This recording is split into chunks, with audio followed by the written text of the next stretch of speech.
As a follow-up to our recent video ranking the 15 openers England have used since the retirement of Andrew Strauss, we now take a look into the future to see if we can identify the batters that could stake a claim as we move towards the English summer. First, though, we'll take a quick look at the up and down winter and why we now have such a huge decision to make at the top of the batting card. The post-Cook era started with a historic 3-0 win in Sri Lanka. Now, whilst the strength of the host was not what it once was, the victory on Sri Lankan soil was an incredible achievement. We saw the incumbent and under pressure opener Keaton Jennings be joined at the top of the order by Surrey run machine Rory Burns. Jennings did very well in spin-friendly Sri Lanka, hitting 233 runs at 46.6, including 146 not out. Not bad.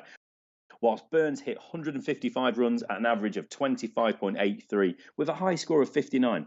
Promising stuff from them both. As we moved into 2019, England flew out to the West Indies and everything seemed to, fall apart. Poor performances up and down the order and bizarre and chaotic selections led to the overall good feeling of Sri Lanka giving way to genuine concerns with this team as we look towards the now fast approaching Ashes series. Jennings and Burns continued for one test before Denley stepped in to replace Jennings, although he was handed back his place in the third test. Rory Burns has probably done just about enough to retain his place, but he must start the summer well to guarantee his selection. As for Jennings, 62 runs in his 2 tests must mean that this is now the end of Keaton Jennings as a test match player. So we now ask the big question, who is next? Let's now take a look at the short list of players we think have the opportunity to start the summer well, score runs and put themselves at the centre of the conversation to face down the new ball and more than likely partner Rory Burns for this England test side. Let's get us started then. Nick Gubbins, Middlesex. He is one of my favourites for the job. Classy left-hander who has been a prolific run scorer. Injuries over the last year or so slowed his progress, but he has the ability and the temperament to make the step up to Test cricket. In 2016, he amassed 1,409 runs at an average of 61.26 to help Middlesex win the county championship. The following summer, the combination of a dip in form and injury once again curtailed his run at an England selection, but at the beginning of 2018, with 2 centuries in the North v South series, suggested that it would have been a big summer for Gubbins if not for these setbacks. More of an accumulator of runs and explosive opener, but his ability in the white ball game has certainly helped him develop into an extremely well-rounded player. Now 25, Gubbins will be hoping for an injury-free run into the English summer so he can build an emphatic case to grab one of those opening spots by the time the Aussies arrive. We've been looking for Andrew Strauss's replacement since his retirement. Perhaps his fellow ex-Radley College student will be the man to finally take his place at the top of the order for England. Up next is friend of the podcast, Daniel Bell Drummond of Kent. This is a frustrating one for me. It feels like years that I've been sat aboard, patiently waiting for the Daniel Bell Drummond train to leave the station. I still believe that this guy has what it takes to fulfil that huge potential he showed in the early part of his career and make the step up into the international arena. In our opinion, he has the temperament and he most definitely has the ability. There is just one thing missing. Runs. Bell Drummond, like Gubbins, is now 25 and he is entering the peak of his career. If he starts the summer with some big runs and scores consistently, then the right-hander has to be a serious part of the conversation.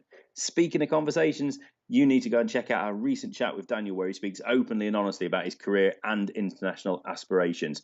We're still on board the Bell Drummond train and firmly believe he can score the runs to give himself the chance to make his England Test debut in the not too distant future. Next, we have Ben Duckett. Now, it wasn't that long ago, just October 2016, when Ben Duckett made his England Test debut. He played 2 Test matches in Bangladesh and 2 in India. Not the easiest places for the then 22-year-old to make a name for himself. Not everyone can be Alistair Cook when making their debut on the subcontinent. I'm sure he'll be the first to admit he did not grab his chance, and he may also admit that his chance probably came a little too soon. He is now 24 and he has shown signs that he's maturing as a player. The recent move from a struggling Northamptonshire to a rebuilding but still competing Nottinghamshire was huge for him and gives him the chance and the motivation to kick on. The talent is clearly there. He's another who undoubtedly has the ability and is still in the thoughts of the England setup as he's been part of the England lines this winter, which has gone pretty well for him as an opener. A naturally aggressive but not reckless player. He scores runs quickly and if he starts the summer well for Notts, builds on his winter and scores plenty of runs, then it would not be any surprise to anyone to see him given a second chance with England. Another friend of the podcast, David Hussey, he thinks so that's good enough for us. Next man up, Jason Roy, a favourite shout for what I would describe as the KP fan base. Sorry, Rob, and no offence intended. Roy is, as we know, an incredibly talented striker of the ball and proven at international level in the white ball arena. Talent and temperament aside, the biggest issue with the England top order for too long now has been the inability to build in innings, play the match situation and build a foundation. In ODIs, England's strength is a belief and ability to just keep going regardless of wickets falling. This has produced some incredible results and provided consistently good winning performances. This is Test cricket, and my concern will be that Jason Roy is an all-or-nothing attacking player in white ball cricket. Can he adapt his game? Big question. This England side needs stability at the top of the order and a batsman that can provide a foundation for the talent throughout the middle order to build on. All this aside, Roy is a serious player, and if he's given the chance and did succeed, we are talking David Warner levels of upside in the Test arena. We've seen the England selectors put stock in white ball runs in the past, and with the World Cup coming up, if Roy scores big, he could quickly jump to the top of the list. James Vince, now this is a name that is starting to rumble around again. Now Vince was given the chance in 2016 with England and played at number 3. An extremely elegant right-handed bat, he has a solid first-class record and should be an international cricketer. Why it's not worked out for him so far is a little bit of a mystery.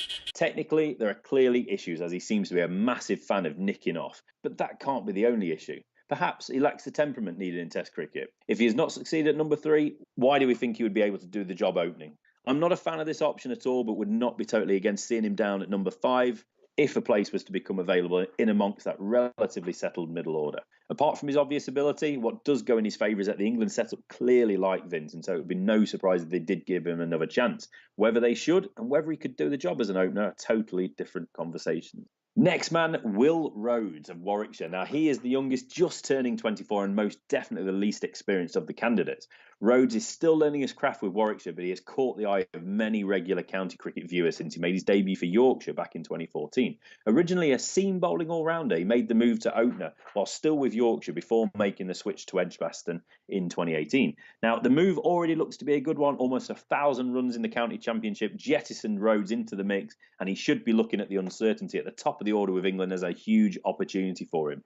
Now, unlike most of the other options we've looked at, Rhodes also offers a useful option with the ball. He's taken 26 first-class wickets and average of 38.88. Now, absolutely an outsider at this stage, but don't sleep on this talented young player who could well be playing for England sooner rather than later. Last but by no means least, Joe Denley. Now, assuming he's selected, you would expect Denley to be in the Test side, but at the number 3 spot. However, there is a chance England could promote Denley back to opening in order to clear the way for the likes of a Joe Clark, a Dan Lawrence, a James Hildreth, and Ian Bell, or even a Joe Root at number 3.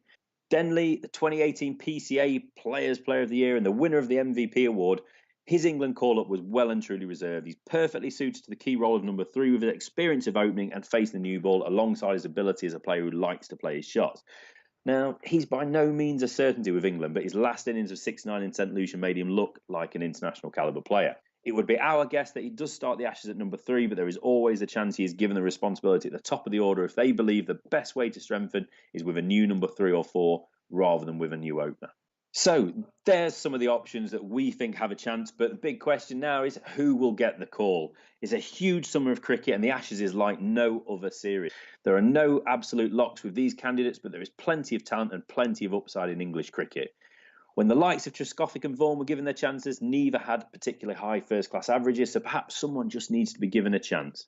Make sure you comment below and let us know who you think will be opening the batting with Rory Burns when England take on Australia in the first test of this summer's Ashes series.